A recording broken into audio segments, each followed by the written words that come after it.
মানাহ ৰাষ্ট্ৰীয় উদ্যানত বৃদ্ধি পাইছে বাঘৰ সংখ্যা। পৰ্যটকেৰে ভৰি পৰিছে মানাহ ৰাষ্ট্ৰীয় উদ্যান।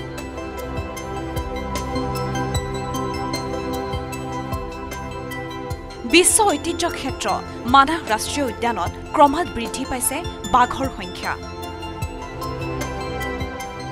পৰিপ্ৰেক্ষিতত মানাহ ৰাষ্ট্ৰীয় উদ্যান পৰিভ্ৰমণ কৰিবলৈ অহা পৰ্যটকৰ সংখ্যা বৃদ্ধি পোৱা পৰিলক্ষিত হৈছে। যোৱা ২৪ ছেপ্টেম্বৰত ২০২৫-২৬ পৰ্যটন বৰ্ষৰ পৰ্যটকৰ বাবে মানাহ ৰাষ্ট্ৰীয় উদ্যানৰ মুখ্য প্ৰৱেশদ্বাৰ মুকলি হোৱাৰ পাছতেই দেশী বিদেশী পৰ্যটকৰে ভৰি পৰিছে মানাহ ৰাষ্ট্ৰীয় উদ্যান। পৰ্যটকসকলে মানাহ ৰাষ্ট্ৰীয় উদ্যান পৰিভ্ৰমণ কৰিবলৈ আহি মানাহৰ নৈসৰ্গিক সৌন্দৰ্য উপভোগ কৰাৰ লগতে ঢেকীয়াপতীয়া বাঘ, নাহৰ ফুটুকী বাঘ, ঘোং, হাতী, গড় আদি জীৱ-জন্তু প্ৰত্যক্ষ কৰি আনন্দিত হৈ পৰিছে। উল্লেখ্য যে মানাহ ৰাষ্ট্ৰীয় উদ্যানত বাঘৰ সংখ্যা বৃদ্ধি হোৱা বুলি আশা ব্যক্ত কৰে মানাহৰ বাঘবৰী ৰেঞ্জৰ ৰেঞ্জাৰ বাৰিন বৰুৱে। টুৰিষ্ট বৰ্তমান আহি আছে, ফ্ল' হৈ আছে আৰু আশা ৰাখিছোঁ বৰ্তমান দিন বাগৰাৰ লগে লগে যেতিয়া পৰীক্ষা চৰীক্ষা শেষ হ'ব, অলপ ফেষ্টিভ ছিজন আহিব, বন্ধৰ দিনবোৰ আহিব, তো দিনবোৰ অহাৰ লগে লগে আৰু বাঢ়িব বুলি আশা ৰাখিছোঁ।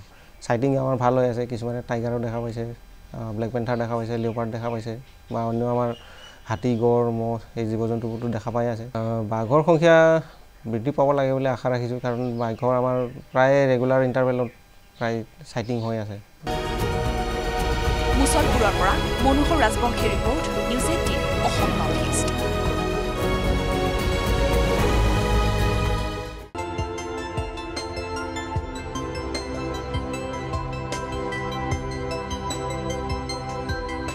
মানাহ ৰাষ্ট্ৰীয় উদ্যানত বৃদ্ধি পাইছে বাঘৰ সংখ্যা। পৰ্যটকেৰে ভৰি পৰিছে মানাহ ৰাষ্ট্ৰীয় উদ্যান।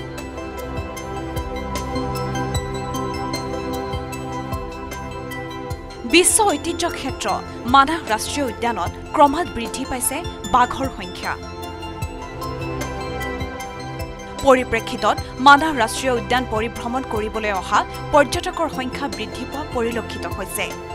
যোৱা ২৪ ছেপ্টেম্বৰত ২০২৫-২৬ পৰ্যটন বৰ্ষৰ পৰ্যটকৰ বাবে মানাহ ৰাষ্ট্ৰীয় উদ্যানৰ মুখ্য প্ৰৱেশদ্বাৰ মুকলি হোৱাৰ পাছতেই দেশী বিদেশী পৰ্যটকৰে ভৰি পৰিছে মানাহ ৰাষ্ট্ৰীয় উদ্যান।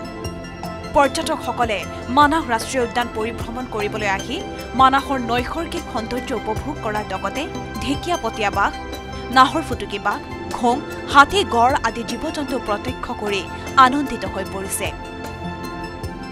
উল্লেখ্য যে মানাহ ৰাষ্ট্ৰীয় উদ্যানত বাঘৰ সংখ্যা বৃদ্ধি হোৱা বুলি আশা ব্যক্ত কৰে মানাহৰ বাঘবৰী ৰেঞ্জৰ ৰেঞ্জাৰ বাৰিন বৰুৱে। টুৰিষ্ট বৰ্তমান আহি আছে, ফ্ল' হৈ আছে আৰু আশা ৰাখিছোঁ বৰ্তমান দিন বাগৰাৰ লগে লগে যেতিয়া পৰীক্ষা চৰীক্ষা শেষ হ'ব, অলপ ফেষ্টিভ ছিজন আহিব, বন্ধৰ দিনবোৰ আহিব, তো দিনবোৰ অহাৰ লগে লগে আৰু বাঢ়িব বুলি আশা ৰাখিছোঁ। চাইটিং আমাৰ ভাল হৈ আছে, কিছুমানে টাইগাৰো দেখা পাইছে, ব্লেক পেন্থাৰ দেখা পাইছে, লিঅ'পাৰ্ড দেখা পাইছে বা অন্য আমাৰ হাতী, গড়, মহ এই জীৱ জন্তুবোৰতো দেখা পাই আছে। বাঘৰ সংখ্যা বৃদ্ধি পাব লাগে বুলি আশা ৰাখিছোঁ, কাৰণ বাঘৰ আমাৰ প্ৰায় ৰেগুলাৰ ইণ্টাৰভেলত প্ৰায় চাইটিং হৈ আছে। মুছলপুৰৰ পৰা Manohar Rajbongshi report, news 18 Assam north east.